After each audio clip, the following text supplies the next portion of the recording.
सोचो, एक ऐसा शख्स जो दुश्मनों को सिर्फ मारता नहीं था बल्कि जिंदा जमीन में गाड़ देता था, जिनकी चीखों की आवाज़ पूरी रात जंगलात में गूंजती थी और सुबह उठते ही उनकी लाश एक खौफनाक फॉरेस्ट बना देती थी। ये कोई हॉरर मूवी नहीं है, ये था व्लाड द इम्पेलर, जिसे दुनिया ड्रैकुला के नाम से भी जानती है। व्लाड का जन्म 1431 में वेलाचिया, मॉडर्न रोमानिया में हुआ। बचपन से ही उसकी ज़िंदगी नॉर्मल नहीं थी। उसके पिता व्लाड सेकंड ड्रैकुल एक रूलर थे और पॉलिटिकल गेम्स में फेस हुए थे। जब व्लाड 2 सिर्फ एक बच्चा था तब उसे और उसके छोटे भाई राडू को ओटोमान एम्पायर के पास होस्टेज के तौर पर भेज दिया गया और वहीं से व्लाड के दिमाग में डार्कनेस का बीज बोया गया। ओटोमान पैलेस में उसे टॉर्चर, एक्सक्यूशंस और जिंदा लोगों को सूली पे चढ़ते हुए देखा। ये सब देखकर या तो इंसान टूट जाता है या फिर मॉन्स्टर बन जाता है, और व्लाड मॉन्स्टर बन गया। कुछ सालों बाद जब वो वेलाचिया वापस आया तो उसने अपने पिता की लाश और भाई की अंधी कर दी हुई आंखें देखी, जिसे पॉलिटिकल दुश्मनों ने मरवा दिया था। और वही पल था जब व्लाड ने कसम खाई कि डर को अपना हथियार बनाएगा। जब व्लाड रूलर बना तो उसने एक नया रूल सेट किया।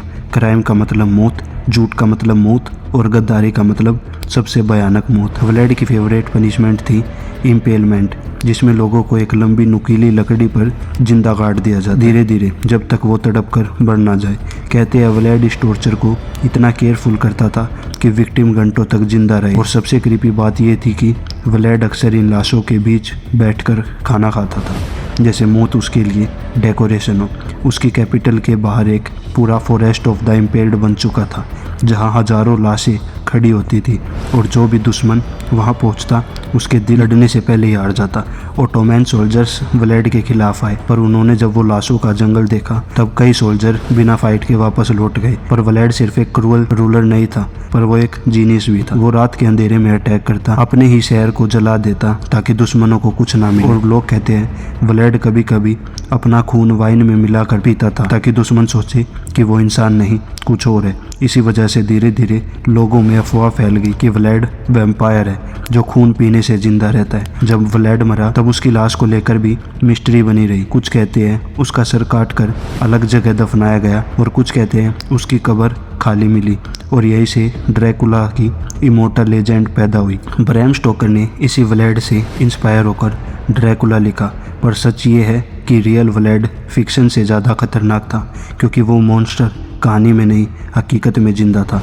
और उसका डर इतना गहरा था कि आज भी रोमानिया के जंगलात में लोग कहते हैं रात के वक्त हवा में एक आवाज़ गूंजती है, जैसे कोई कह रहा हो डर ही मेरी ताकत है।